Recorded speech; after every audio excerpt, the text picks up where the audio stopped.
दोस्तों, सनातन धर्म में विवाहित महिलाओं से जुड़े कई ऐसे धार्मिक नियम और पारंपरिक विश्वास बताए गए हैं, जिनका संबंध सुहाग, सौभाग्य और परिवार की सुख समृद्धि से जोड़ा जाता है।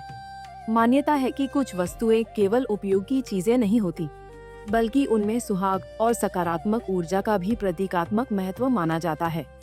यही कारण है कि इन वस्तुओं के उपयोग और उन्हें दूसरों के साथ साझा करने को लेकर भी कई मान्यताएं प्रचलित हैं।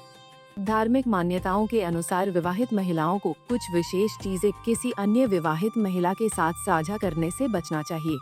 कहा जाता है कि ऐसा करने से वैवाहिक जीवन में तनाव, आर्थिक परेशानियां या सौभाग्य में कमी जैसी स्थितियां उत्पन्न हो सकती हैं।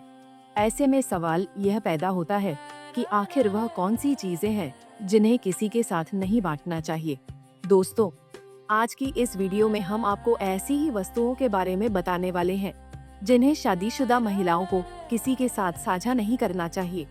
तो चलिए बिना किसी देरी के शुरू करते हैं। सबसे पहली चीज की बात करें तो वह है सिंदूर। धार्मिक मान्यताओं में सिंदूर को सुहाग की निशानी माना जाता है। कहा जाता है कि कभी भी किसी दूसरी महिला को खुद का इस्तेमाल किए जाने वाला सिंदूर नहीं देना चाहिए और न ही किसी और की सिंदूर की डिब्बी से सिंदूर लगाना चाहिए। माना जाता है कि ऐसा करना अशुभ होता है। कहा जाता है कि किसी को सिंदूर देना या किसी से सिंदूर मांगना वैवाहिक जीवन में परेशानियां पैदा कर सकता है। साथ ही इससे पति पत्नी के बीच में प्रेम कम होता है और सौभाग्य पर संकट आ सकता है। आगे दूसरी चीज की बात करें तो वह है शादी का जोड़ा।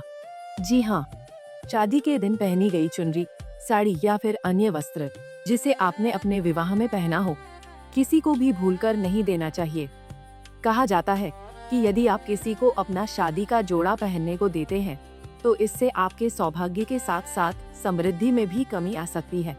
तीसरी चीज है चूड़ियाँ। धार्मिक मान्यताओं के अनुसार चूड़ियों को विवाहित महिलाओं के लिए बेहद महत्वपूर्ण माना जाता है। माना जाता है कि विवाहित महिला की चूड़ियाँ उसके सौभाग्य और खुशहाली का प्रतीक होती हैं। इसी कारण अपनी पहनी हुई चूड़ियाँ किसी अन्य सुहागिन को पहनने के लिए देने से बचना चाहिए। कहा जाता है कि किसी को अपनी चूड़ियाँ देने से भाग्य कमजोर हो सकता है। अगली यानी कि चौथी वस्तु की बात करें तो वह है माथे की बिंदी। जी हाँ, सुहाग की निशानियों में बिंदी को भी महत्वपूर्ण स्थान दिया जाता है। कहा जाता है कि अगर किसी को बिंदी की जरूरत है तो उन्हें हमेशा नई बिंदी दे। कभी भी अपने माथे पर लगी बिंदी उतार कर किसी को न दें। ऐसा करना अच्छा नहीं माना जाता। कहा जाता है कि ऐसा करने से पति के साथ संबंध विच्छेद का खतरा बढ़ सकता है। पांचवी और आखिरी वस्तु की बात करें तो वह है बिछिया। धार्मिक परंपराओं में बिछिया को भी विवाहित महिला के सुहाग से जोड़ा गया है और इसे केवल शादीशुदा महिलाएं ही धारण कर सकती हैं।